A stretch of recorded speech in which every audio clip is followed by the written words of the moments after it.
เอากี่คำดีครับความในใจครับก็ตัวนี้ก็เรียนท่านนายกนะครับท่านผู้แต่งใจจันนะครับก็ท่านอยู่มาตลอดนะครับว่า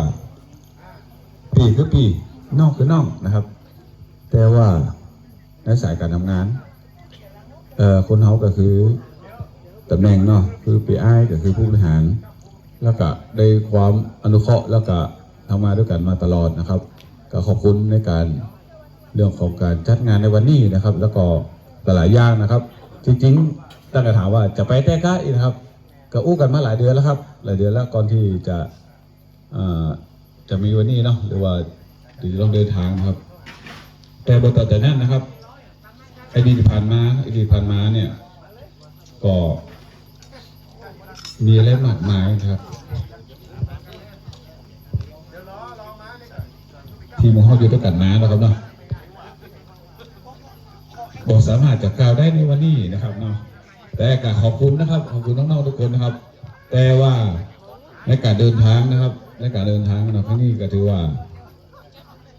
ต้องไปเจออย่างที่ค่อนข้างจะพอสมควรนะครับเพราะว่าพายกระซิบมาเยอะพอสมควรนะครับว่าปทุมธานีหรือว่าบางพูนเนี่ยเป็นค่อนข้างรุนแรงเนาะหลายอย่างนะครับแต่เขาก็บอกว่าดีเนาะแต่ว่าด้วยใจนะครับด้วยใจมันก็ต้องเดินนะครับต้องเดินด้วยใจเมื่อเขาจะเติบโตเราก็ต้องเดินตรงนี้นะครับก็อยากจะให้เป็นประสบการณ์แล้วก็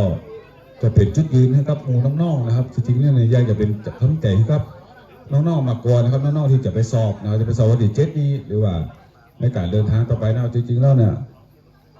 มันมีสุภาษิตไทยคำหนึ่งเนาะเป็นว่าความพยายามอยู่ที่ไหนความสำเร็จอยู่ที่นั่นนะครับนี่คือสุภาษิตไทยนะครับซึ่งบรรพบุรุษได้กล่าวไว้นะครับแต่มายุคนี้เป็นยุคนวัตกรรมยุคใหม่นะครับยุคใหม่เปลี่ยนจากนั้นมาเป็นคำว่าการมีจังหวะและโอกาสอยู่ที่ไหนความสำเร็จจะอยู่ที่นั่นนะครับฉะนั้นพวกเนี่ยจังหวะและโอกาสในชีวิตบางครั้งอาจจะมีบ่ได้บ่อยและก็อาจจะบ่ได้มีรอบสองนะครับฉะนั้นตรงเนี้ยอยากจะให้น้องๆหรือว่าอยากให้ทุกคนนะครับที่ว่าจะเดินเข้าไปสู่จุดหมายเนี่ยบางสิ่งบางอย่างเขาอาจจะแบบต้องได้รอเวลานะครับมีโอกาสเขาต้องตัดสินใจนะครับขอบคุณนะครับขอบคุณทุกคนนะครับที่ระยะเวลา10 กว่าปีนะฮะที่เขาทำงานร่วมกันมาเนาะทำงานร่วมกันมาก็ดูแลกันมาตลอดนะครับดูแลผมตัวนะครับไม่ได้ว่าผมดูแลคนอื่นเนาะคือจริงๆทุกคนนะดูแลผมมากกว่านะครับเพราะว่า